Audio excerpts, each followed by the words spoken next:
Coach, Iowa loses a really tough rival game. Michigan loses a one-sided game. Coaches get up Sunday morning, they're all driving to work, they're trying to figure out what happened. So let's talk about what possibly could be going on with staffs after a tough loss like that. But first, let's listen to Kirk Ferentz right after the Iowa loss.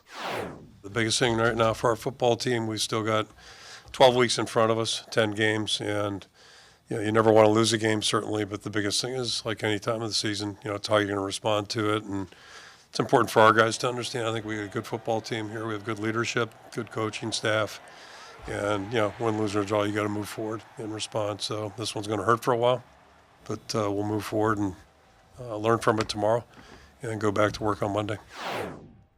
We've all been there. Man, that's a heartbreaking loss. But other than players, obviously, the most undervalued people in that building are the assistant coaches. A true evaluation of a staff, Gerry, is how do they respond to adversity? When a staff gets hit right in the face, your team, you lose. And the bottom line is you got to solve problems. You lost a game, you got to solve those problems. And the strongest staffs that I've been a part of and you've been a part of, we talked about this, it actually galvanizes you. It makes you stronger.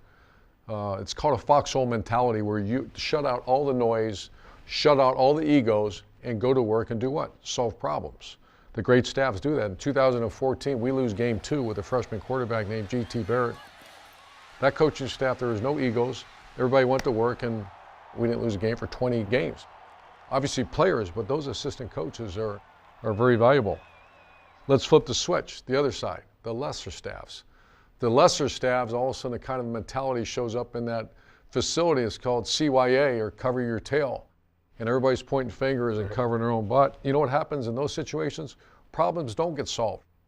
Matter of fact, more problems surface. And as I used to share with our coaches every year, multiple times, college football is the most evaluation-friendly job in the world. Every Saturday, after 60 minutes of football, when you're walking off the field, if you need help evaluating it, look at the scoreboard. If you're in the left hand of the column, well done. If you're in the right hand of the column, there's a problem. You got to get this fixed. I used to say it's this or this. Correct. So we're going to see. This is an evaluation-friendly job, and everybody gets to evaluate them every week.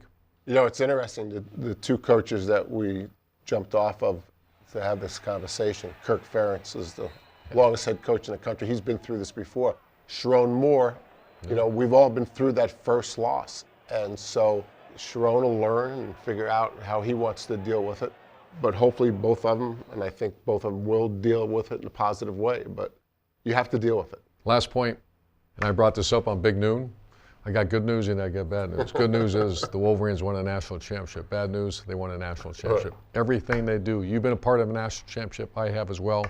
Everything you do, the fans, your players, your staff, you get critiqued on, are you giving national championship effort? I think they'll both bounce back. I do too.